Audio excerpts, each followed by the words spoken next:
There are billions of stars in this galaxy called the Milky Way. Our star, the Sun, provides Earth organisms the energy to live and thrive. Around our Sun circle the many planets of our solar system. And many as they are, the planets of our solar system are only a fraction of the mass of our Sun. And our Sun is a relatively small star in the universal scale.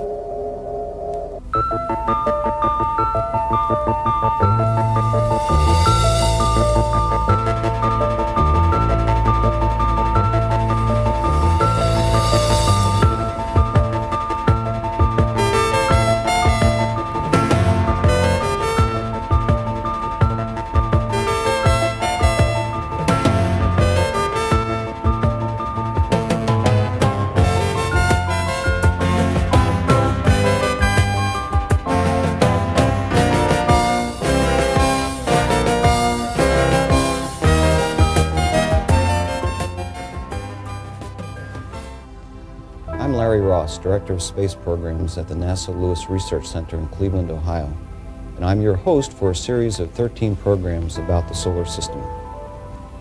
During the series, Journey Through the Solar System, we'll closely examine our corner of the universe, beginning at the Sun and moving outward to Mercury, Venus, Earth, the Moon, Jupiter, Saturn, and beyond.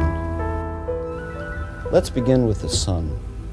Inside, its temperature could be as high as 25 million degrees. Pressures are estimated at 1 trillion pounds per square inch. Not many years ago, man knew little about the Sun. Now, from a motion picture called Partnership in Space, Mission Helios, we have a clip about the past. Man has been fascinated by the Sun since the beginning.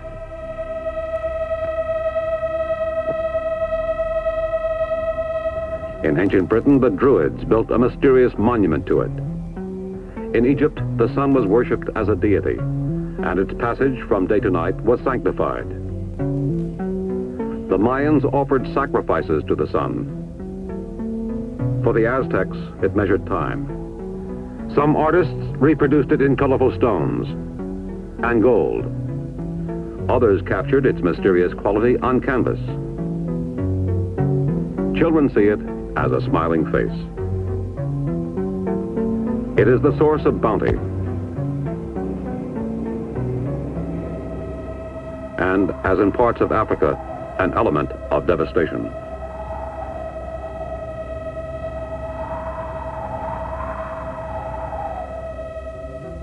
Early man brought the Sun down from the sky to within his reach. Modern man journeys upward to understand it. Still, it remains a mystery. To many of the ancient peoples of Earth, the Sun was not the center of the solar system. Often, Earth was considered the center of the universe. An excerpt from the film called A View of the Sky explains these views. First, we had to come out of the darkness and shed a world of mysteries and superstitious beliefs.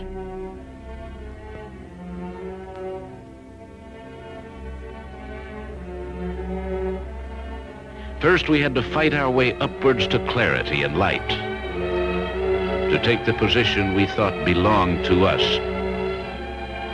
the very center of creation.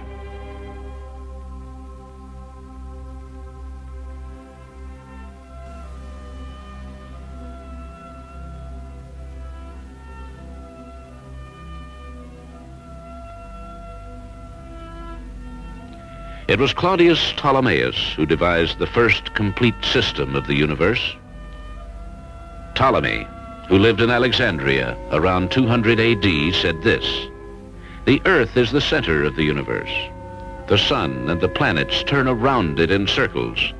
Beyond the planets lie the celestial sphere of stars, which also turns around the Earth." It is not surprising that Ptolemy should have placed the Earth, and with it himself, at the center of the universe. This was dictated to him by the Greek image of man, Greek love and respect for the human body and mind.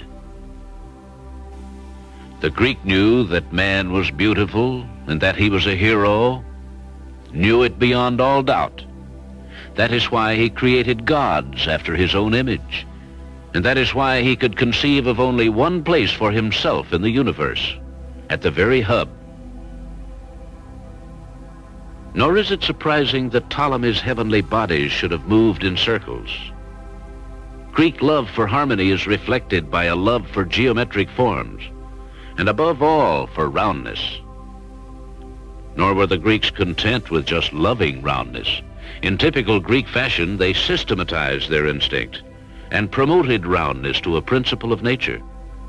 Aristotle, the father of Greek physics, proclaimed the circle the perfect form, circular movement the perfect movement. Since the planets were bodies of divine nature, they could move only in circles. This to the Greeks was so obvious that it became the supreme law of their astronomy. Ptolemy's contribution, of course, is far more than having applied Greek philosophy to the sky. His great achievement is having brought the essence of Greek thought and Greek culture into agreement with observation. Today we know that the family of planets, asteroids, and comets circle the sun. We also know that our star is like a grain of sand on an infinite beach.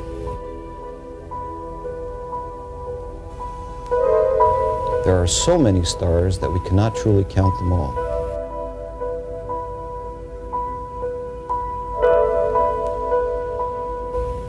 What is the model of the structure of our sun, this average-sized star? For that and how we study the sun, let's go to the motion picture Universe, narrated by William Shatner. Some small stars do not travel in the company of other stars. Our own sun is one of these. To the astronomer, the sun is a vast laboratory for the detailed study of a star's structure and energy.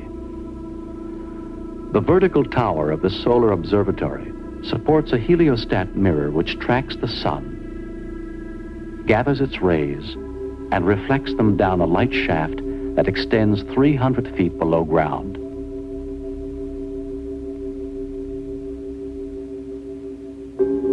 At the end of the shaft, the rays are cast back to an observing room where minute-by-minute changes across the face of the sun are observed.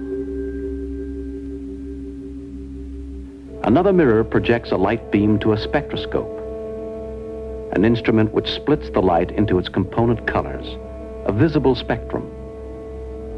The dark lines that cut across the spectrum band are produced by the radiation from the sun's interior shining through its atmosphere. Each line is the signature of a chemical element such as sodium, iron, calcium. It is this array of lines that forms the code which describes the properties and motion of a star. By narrowing the view of the sun to a single line of the spectrum, each level of the solar atmosphere can be photographed, and each reveals a remarkably different aspect. And with the addition of computer mapping and color processing that distinguishes levels of brightness, a detailed and multi-dimensional picture is obtained of a sun undergoing dramatic and turbulent change. The sun is a sphere of hot, seething gases and surges of radiation.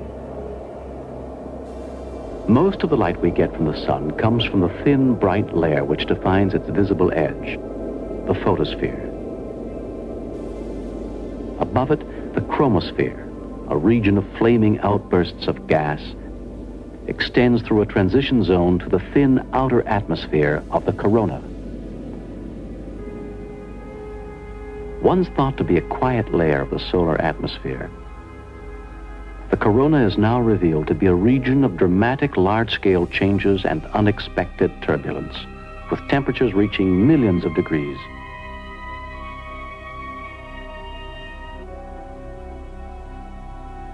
Deep beneath the sun's atmospheric shell is the core, a violent nuclear furnace. Here, hydrogen is fused into helium, and in the process, some of the matter is converted into an enormous amount of energy. radiating outward as a gas, it convects like a boiling liquid beneath the surface. The turbulent, bubbling motion is visible in the granular cells of the photosphere. Sunspots, regions of intense magnetic fields, appear on the surface, disappear in a few hours, or grow and persist for months in a mysterious 11-year cycle.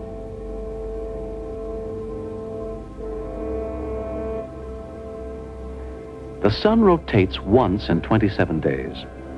Because its equatorial regions rotate faster than the polar caps, the shearing action in the gas contorts the magnetic field into tangled structures which give rise to the sun's eruptive action.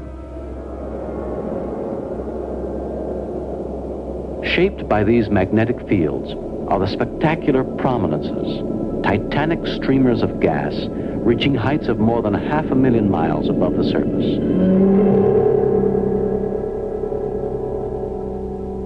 The greatest explosions in the solar system are flares, intense bursts of light erupting with the force of billions of hydrogen bombs. They move at hundreds of miles a second. Then, after minutes or hours, they fade away. The dark areas across the solar disk are coronal holes, which may provide new clues to the sun's interior, and may be a source of the solar wind that blows outward to the farthest planets.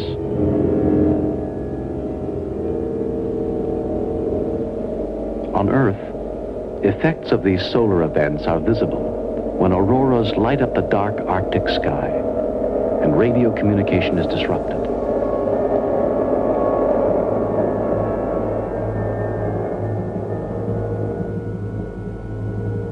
The sun is an average, middle-aged star.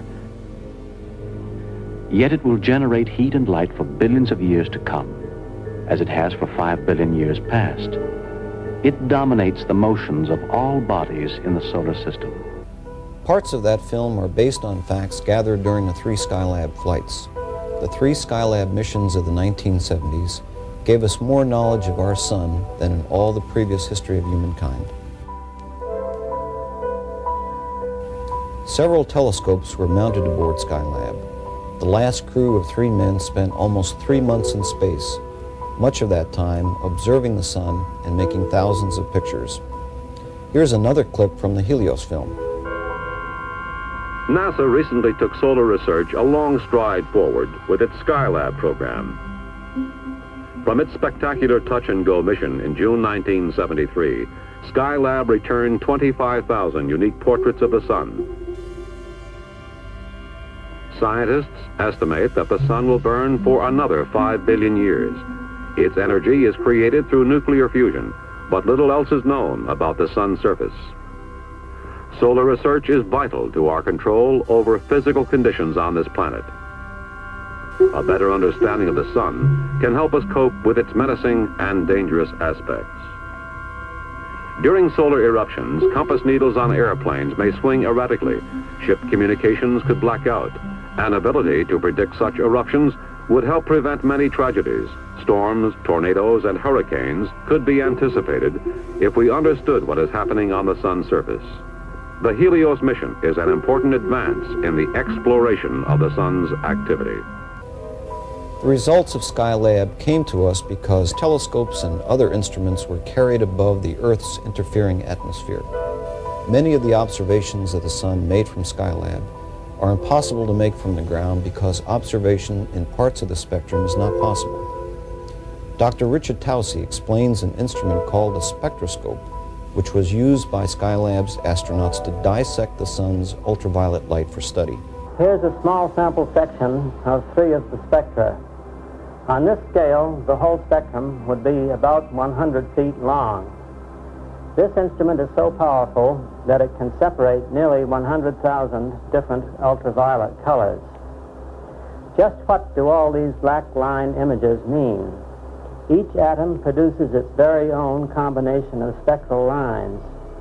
just as each one of us has his own very special set of lines on his fingertips. So, if we have a complete list of atomic fingerprints, and we do have a tremendous data file on atomic spectra, we can tell exactly what atoms are present.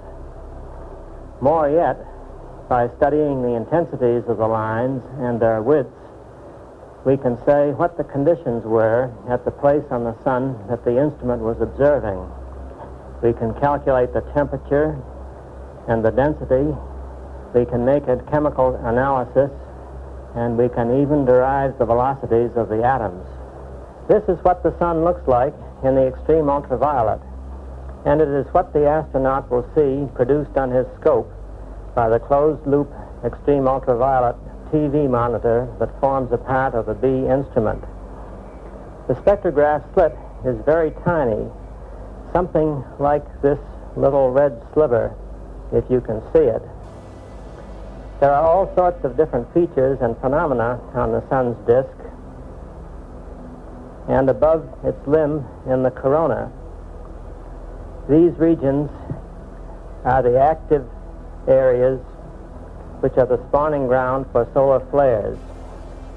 We can place the slit here, move it around, explore the structure of the region, and we can hope to be lucky enough to catch a flare. Or we can slew the ATM to point at this curious bright ring that surrounds most of the sun and study the conditions at the limb. By moving the slit out, we can investigate the changes in the sun's atmosphere at height intervals of about 500 miles, much as the meteorologist studies the Earth's atmosphere with sounding balloons. Why do we want to do all this? Because we still do not understand very well how the tremendous energy of the sun escapes. The outer sun's atmosphere, or corona, has a temperature of 1,000,000 degrees, but inside the corona, the edge of the sun is at only 4,000 degrees. We all know that heat flows from hot to cold, never from cold to hot. Even more mysterious and closer to our lives is the solar cycle.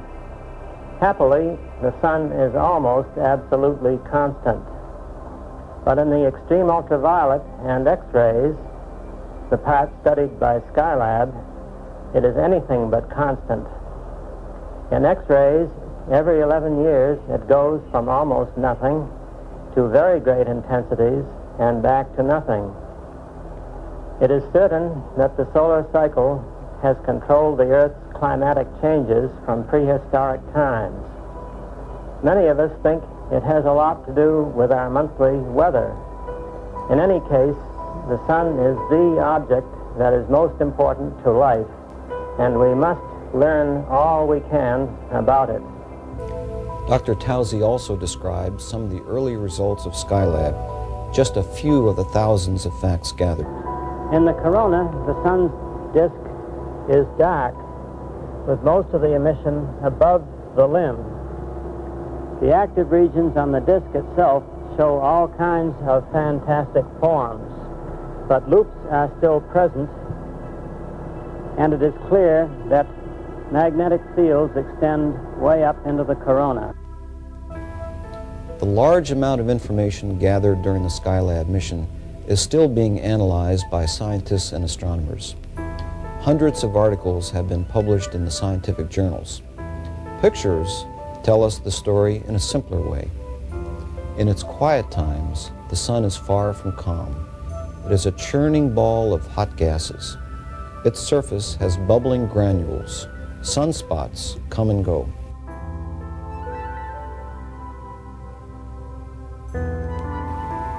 During its quiet periods, observations from Skylab and the ground led to a better understanding of the solar atmosphere, temperature, density, chemical composition, magnetic fields, and physics. From analysis of thousands of pictures of the sun taken in the ultraviolet spectrum, we have gained new insights on how wave energy is transmitted upward to heat the outer layer of the sun. Ultraviolet pictures were processed to color code differences. Green shows part of the sun called a chromosphere with temperatures of about 35,000 degrees Fahrenheit. Red reveals the hotter part of the chromosphere, which is almost 270,000 degrees Fahrenheit. Blue shows us the corona with temperatures around 2.5 million degrees Fahrenheit.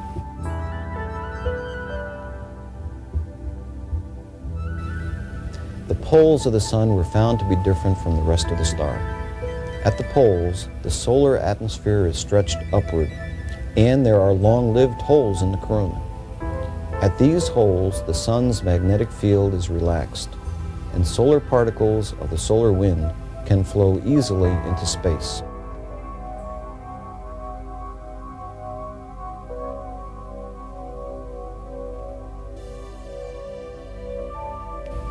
That the coronal holes are clearly the source of solar wind disturbances was an important finding. The solar wind affects the Earth's upper atmosphere. Changes in the upper atmosphere affect radio communications as well as weather on Earth.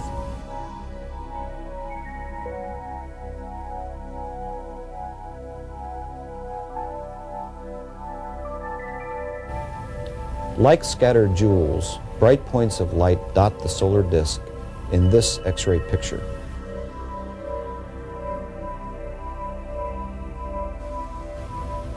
Scientists checked magnetic maps of the sun and found that the bright points overlie compact magnetic regions that have both positive and negative polarity. About 100 of these bright points can be seen at one time on the sun's hemisphere, and they come and go at about 8-hour intervals, though some last longer and others are gone in a few minutes. X-rays are emitted by the sun's high-temperature gases, so only the hot corona is seen. Almost 60,000 X-ray pictures of the corona were taken. Scientists learned that the corona is built entirely of magnetic loops and arches.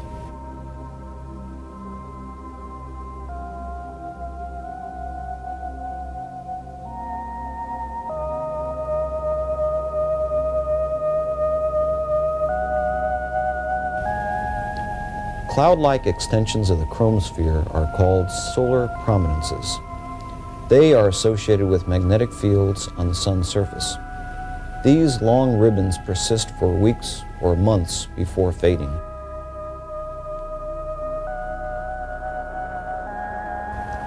The sun's outer atmosphere, or corona, reaches out millions of miles. One of Skylab's telescopes masked the sun's disk, creating artificial eclipses.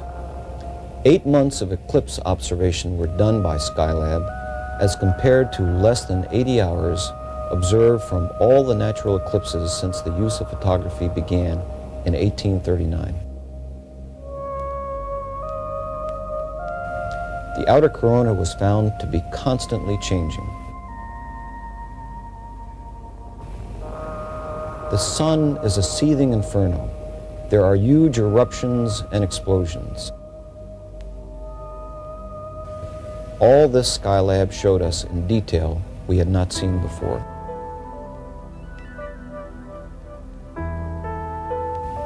Immense clouds of coronal material called transients are propelled outward by flares and prominence eruptions.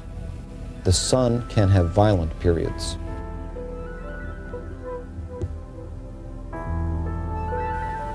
We learned a lot from Skylab, but we still have much to learn about the star that keeps the Earth alive. In 1986, NASA plans to launch the International Solar Polar Mission. The shuttle will carry the Lewis Centaur rocket into low Earth orbit. The Centaur will ignite, sending the probe to the sun.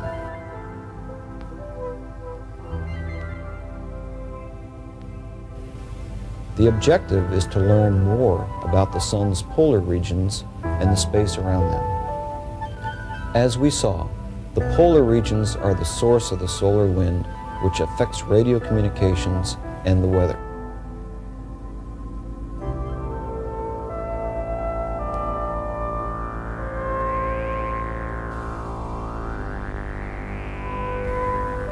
Man shall continue to study the sun because his curiosity is insatiable, and because we are of the sun.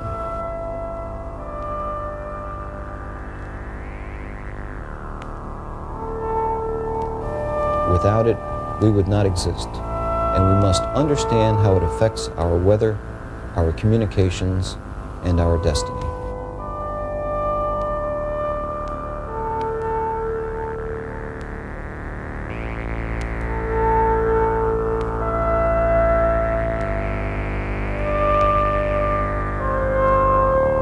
That brings us to the end of our first episode, Our Star, the Sun.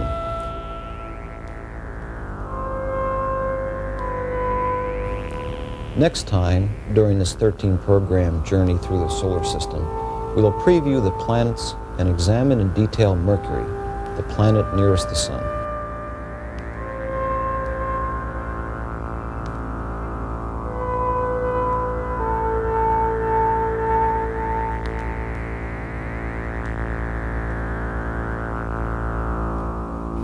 This is Larry Ross saying goodbye from NASA's Lewis Research Center in Cleveland, Ohio.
Mercury is the planet nearest to the Sun in our solar system.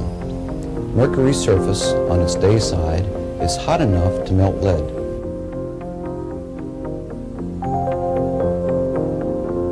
The planet has a diameter about 40% larger than that of the Earth's moon.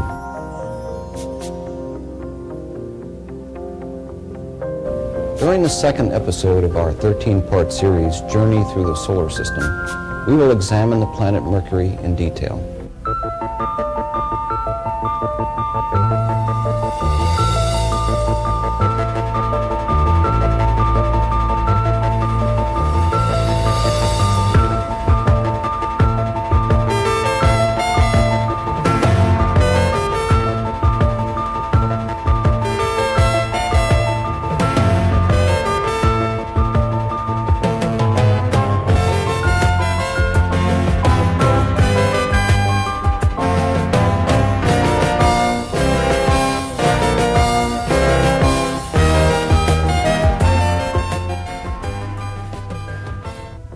I'm your host, Larry Ross, Director of Space Programs at NASA's Lewis Research Center in Cleveland, Ohio.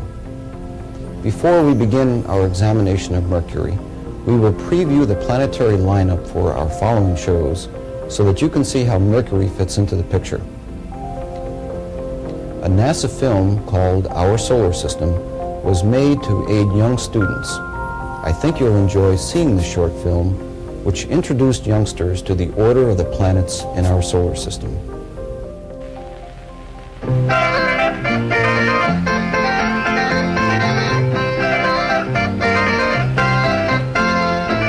My educated mother just served us 9 pizza pies. My very educated mother just served us 9 pizza pies. My very educated mother just served us 9 pizza pies? Let's see. There are 9, the 9 first letters of those 9 words. And there are 9 planets, with Mercury closest to the Sun and Pluto furthest away. And in between, my very educated mother just served us 9 pizza pies. Mercury is the smallest. Venus is about the same size we are, but the resemblance quits there. Its atmosphere is 10 times as dense as ours, shrouding the surface completely. And the average temperature is the boiling point of lead. And Earth? Well, that's us. My very educated Mars. How about Mars? Through Earthbound telescopes, we can watch Mars turn greener by seasons. Watch what might be polar ice caps advance and recede. Does that mean Mars has a summer and winter? Earth telescopes develop questions. Photographs from spacecraft like Mariner are beginning to supply answers. But man, do we still have a lot to learn. Hey, NASA! My very educated mother, J. J is for Jupiter the Giant, 300 times the size of Earth. Its atmosphere is a lethal smog of ammonia and methane and hydrogen. Likely there are fantastic lightning bolts flashing all through it. But you know, that's almost the same combination our Earth had a few billion years ago. At about the same time, early forms of life appeared. Did you know that Jupiter has a big red spot on it? It's oval-shaped, as wide as Earth, and 3 times as long. And it shifts position on the planet in a mysterious way. Why? Questions. My very educated mother just Saturn has those rings, and we've measured them. They're more than 37,000 miles wide, but only about 6 miles thick. Then comes Uranus and Neptune. Jupiter, Saturn, Uranus, and Neptune are called the 4 giant planets, but Pluto is puny and cold. So that makes 9 planets spinning around our sun, one of 100 billion suns in our single galaxy. In turn, one of 10 billion other galaxies. My very educated mother just served us 9 pizza pies.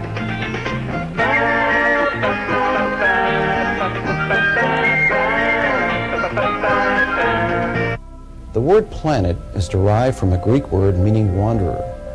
Planets were called wanderers because they were observed to change their positions relative to the stars. The planets of our solar system are divided into 2 main kinds. Gas giants are the planets Jupiter, Saturn, Uranus, and Neptune. They are composed mostly of gases.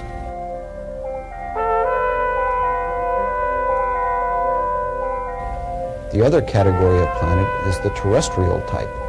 Earth is in this category. This does not mean, of course, that the other planets in this category closely resemble the Earth. The terrestrials are those planets of the inner solar system which are small and rocky. Current theory suggests to us that the Sun and planets formed from the collapse of a big cloud of dust and gas about 5 billion years ago. The center of the cloud compressed to make the Sun. Planets formed in orbits around the Sun. The theory also suggests that the inner planets are relatively small and rocky because they originated from a hotter part of the dust cloud where much of the gas was lost. Mercury, named for the Roman messenger god, is denser than the moon and seems to have a large iron core. Mercury was only a blur in Earthbound optical telescopes until NASA sent the Mariner 10 probe on 3 flybys of the planet in 1974 and 1975. Incidentally, Mariner 10 was launched by the Atlas Centaur rocket managed by Lewis. Now, here are excerpts from a NASA film entitled Mercury, exploration of a planet.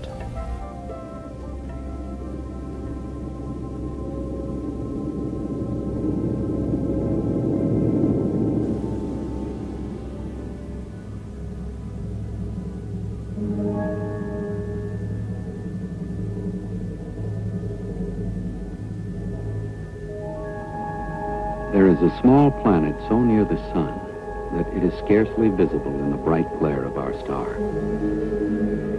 Like an elusive ghost, it is best observed from Earth in the twilight hours, when the sun is gone from the sky. The ancient Romans gave it its name, Mercury. So little was known about the planet that scientists could only guess at its origin and evolution. Like the planet Mars, it could have had violent volcanoes, deep canyons scarred by violent winds, or like our own moon, its surface might be pitted with craters, a record of ancient events written on a planet's surface. The best photographs of Mercury added little to our knowledge. But when man learned to travel in space, the electronic cameras of a spacecraft called Mariner 10 revealed the planet in startling detail.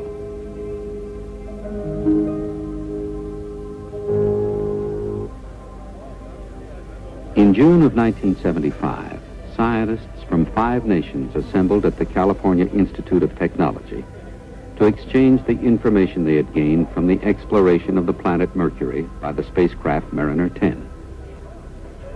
Included in the group were scientists representing many techniques of exploration, including the detection of various forms of radiation, the study of gases in a planet's atmosphere, and the powerful scientific tool, photography of the surface of a planet.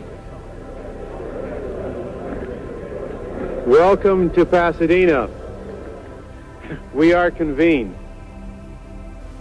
The photographic exploration of Mercury was led by Dr. Bruce Murray of the California Institute of Technology.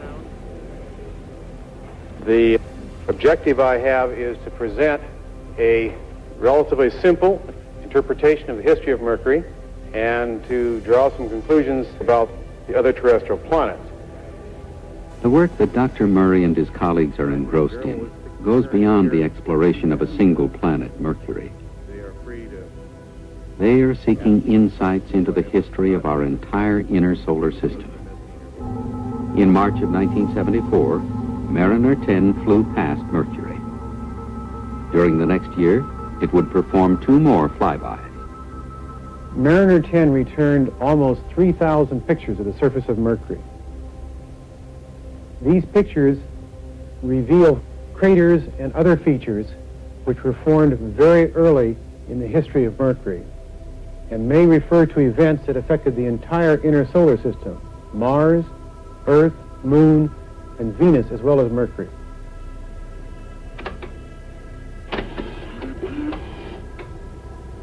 The pictures of Mercury revealed craters and many other features, and to the geologist, these features and these pictures are like the pages of a history book. And the history book for Mercury may go back almost to the formation of the solar system itself.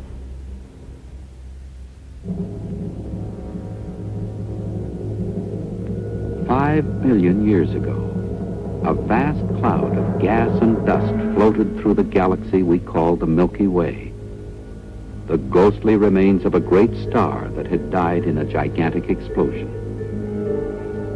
The gas and dust is twisted and shaped by magnetic forces, electrical currents, and the subtle pull of gravity. As it swirls around a thickening core, the huge cloud gradually flattens into a disk. Dust and gas gravitate slowly inwards, and eddies begin to form in the cloud.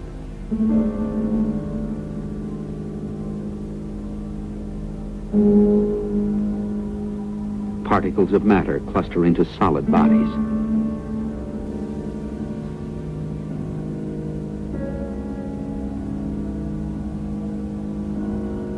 The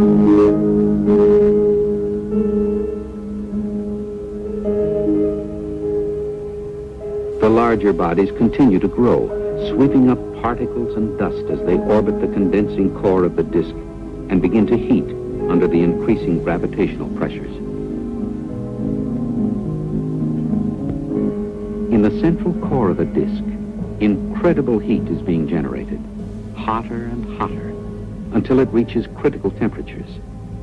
And then, billions of years ago, a nuclear reaction occurred, and our sun was ignited.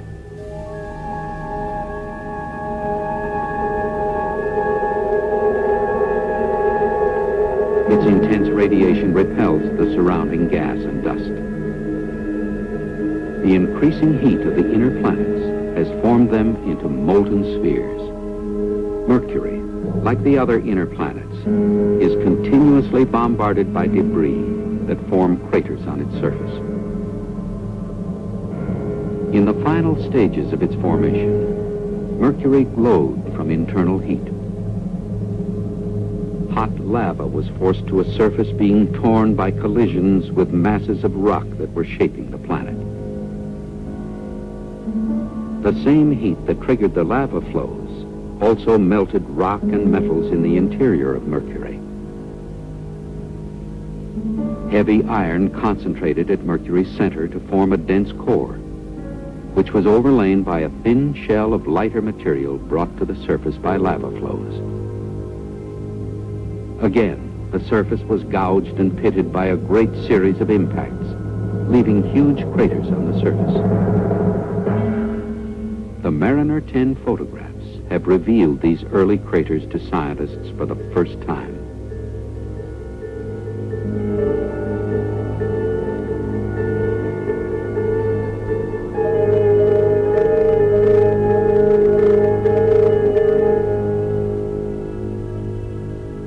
One of these craters was formed by a massive rock, perhaps a small planet that crashed into Mercury.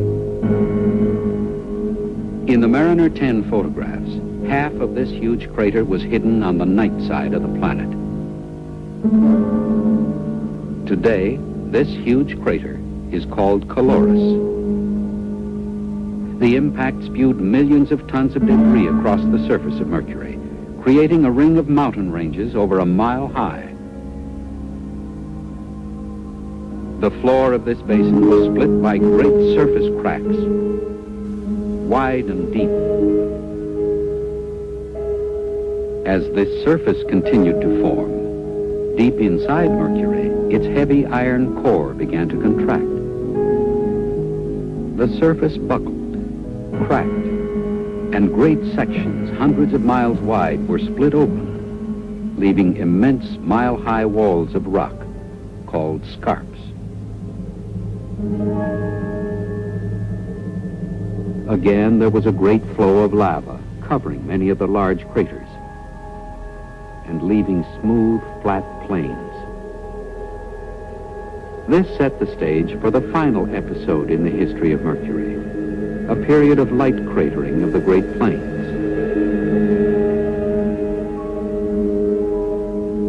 In this time, Mercury died. The internal heat that triggered many of the events in the planet's history turned off. And for 3.5 billion years, Mercury has remained as we see it today.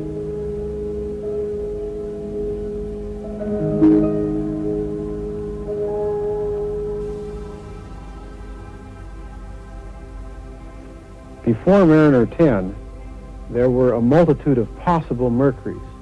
Now there's only one, the Mercury of craters and basins and plains. And this illustrates how photography can be an exploratory tool. It displays features which were perhaps never even anticipated and then sometimes could not even be imagined before the experiment was flown. In a sense, it provides answers to questions that were not even asked. This was true at Mars when Mariner 4 returned pictures of what appeared to be a moon-like surface. It had been expected that Mars might be very much like the Earth, with folded mountain ranges and many other Earth-like features. Instead, it looked like the moon, and that was a big shock. And it was an even bigger shock when Mariner 9 in 1971 visited Mars again and found huge volcanoes and even some peculiar sinuous channels that looked like they might have been formed by flowing water at some point in Mars's history. Now Viking has transported man's vision to the actual surface. The fantasy of science fiction has been replaced by the strange, lonely reality of the Martian landscape.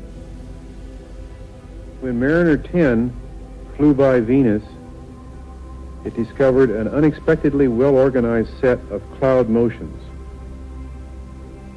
And the unexpected was certainly encountered in the case of Mercury, which turned out to exhibit not only moon-like features on its surface, but a sequence of events there that seemed to be very similar to those of the moon. And that's extraordinary, because Mercury is very different inside compared to the moon. And that means it must have had a different history of heating and modification of the surface from the inside. And furthermore, it lives in a very different part of the solar system, much closer to the sun. And therefore, it must have experienced a different exterior history as well. And yet, the pictures show that Mercury has a surface history very similar to that of the moon. And to me, that's extraordinary. A comparison of the craters on the Moon, Mercury, and Mars shows that these inner planets were subjected to cratering at the same time. Before Mariner 10, it was believed that the source of cratering of the inner solar system was the asteroid belt orbiting beyond Mars. Because of the difference in distance from the belt, it was assumed that no two planets would be cratered the same. Those planets farther from the asteroid belt, like Mercury, would have fewer craters. But a careful count of the craters on Mercury and a comparison with those on the Moon and Mars showed them all to be roughly equal. If the crater count is equal, then the source could not be the asteroid belt, but must have come from elsewhere in the solar system. One strong possibility is the planet Jupiter, with a gravitational attraction second only to the Sun. It is possible that on 2 occasions, Jupiter literally hurled millions of tons of rock inwards towards the Sun to impact the planets of the inner solar system, including Mercury. This cratered record on Mercury was read 3 times because of a fortunate coincidence. Mercury's orbit around the Sun is 88 Earth days. Mariner 10's orbit was twice as long, or 176 days. These synchronous orbits allowed Mariner 10 to fly past Mercury a second and third time.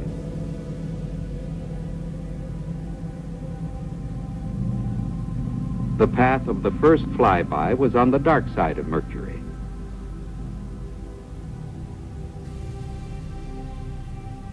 The second encounter sent the spacecraft past the light side of the planet specifically for photography.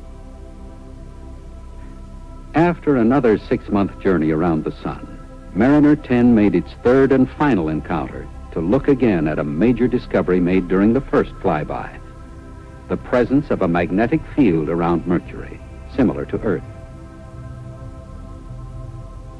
A bow shock wave blocks the solar wind from the Sun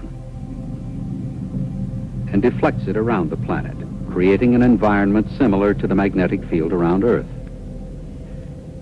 This discovery was a surprise because Mercury's slow rotation, about once every 57 Earth days, had led scientists to believe that the planet could not generate a magnetic field. It is believed that Earth's magnetic field is generated by an interaction between the planet's faster rotation and its molten core. Mariner 10's discovery may change theories on how these fields are formed and has given scientists their first opportunity to compare 2 magnetic fields in the inner solar system. There were other measurements made at Mercury by Mariner 10. Infrared showed that Mercury's surface ranges in temperature from 700 degrees Fahrenheit to 300 degrees below zero, the widest temperature range of any planet. The ultraviolet experiment revealed that Mercury has a very thin atmosphere of helium. Sensors measured the invisible cosmic rays which flood our solar system at tremendous speeds, penetrate any surface, and are unaffected by gravitational forces. Their source is unknown. Exploration is an adaptive process.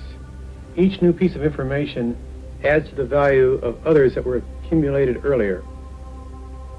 We had the results of the Apollo program on the moon to help us understand the timescales and to some extent the processes we were seeing when we looked at Mars with Mariner 9. Now that Mariner 10 has looked at Mercury, we can begin to compare it with the moon and Mars and begin to realize that there is a common solar system history which has been recorded on these planets, whose early surfaces have not been erased by erosion and other atmospheric processes. That same common history affected the Earth too. And so by looking at these surfaces, reading those records, we're in fact looking back into the Earth's history, into a heretofore unexplored domain of time, our own history on the Earth. Now we can begin to compare and contrast, to look for similarities and differences, and try to recognize our family relationships among the terrestrial planets. Are we cousins or brothers, or are all of us bizarre strangers that happen to inhabit the same portion of the solar system? That's the task of comparative planetology.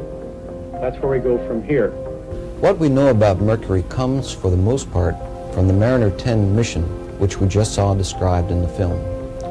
Mercury looks much like the moon. However, on Mercury, there do not seem to be dark deposits of lava, which covered the moon 3 to 4 billion years ago.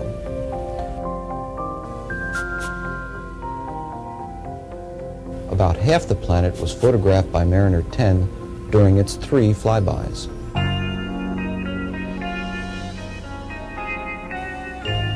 Before 1965, scientists thought Mercury always kept one side facing the sun. But after radar measurements of the planet done by astronomers at Arecibo Observatory in Puerto Rico, Mercury was found to rotate once every 59 Earth days. The rotation speed at its equator is only 6 miles per hour. Earth's rotation speed at the equator is about 1,000 miles per hour. Mercury's orbit is an egg-shaped ellipse compared to the nearly circular orbit of Earth. When Mercury is at its nearest approach to the Sun, the orbital speed increases. This change in orbital speed causes Mercury to keep one face toward the Sun during this close-in approach. Later, when Mercury moves farther from the Sun, the planet's rotation changes the face that sees the Sun.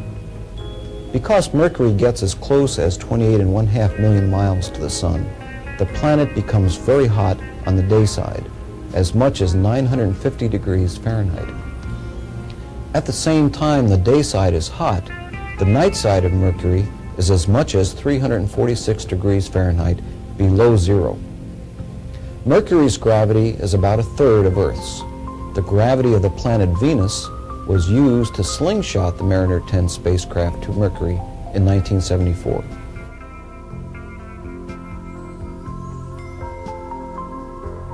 Mariner 10's primary mission was to Venus, the second planet from the Sun. Using the gravity of Venus to deflect the spacecraft to Mercury was the first trial of this method. As we will see in a later program, the Pioneer and Voyager spacecraft also used a gravity assist to fly by several planets in the outer solar system in a grand tour. Jupiter and Saturn have already been flown by, and a Voyager craft is on the way to Uranus and perhaps Neptune.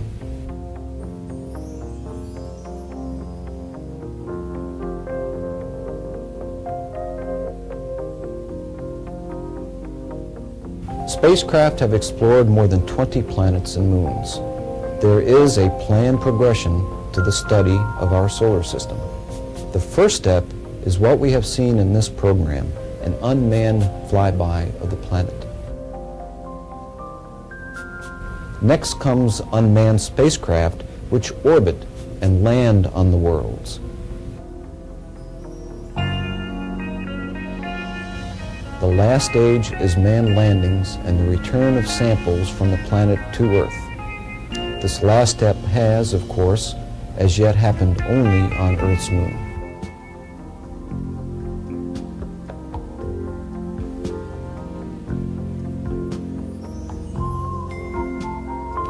This is Larry Ross, saying goodbye from the NASA Lewis Research Center in Cleveland, Ohio. I hope you can join us for the next program entitled The Veil of Venus.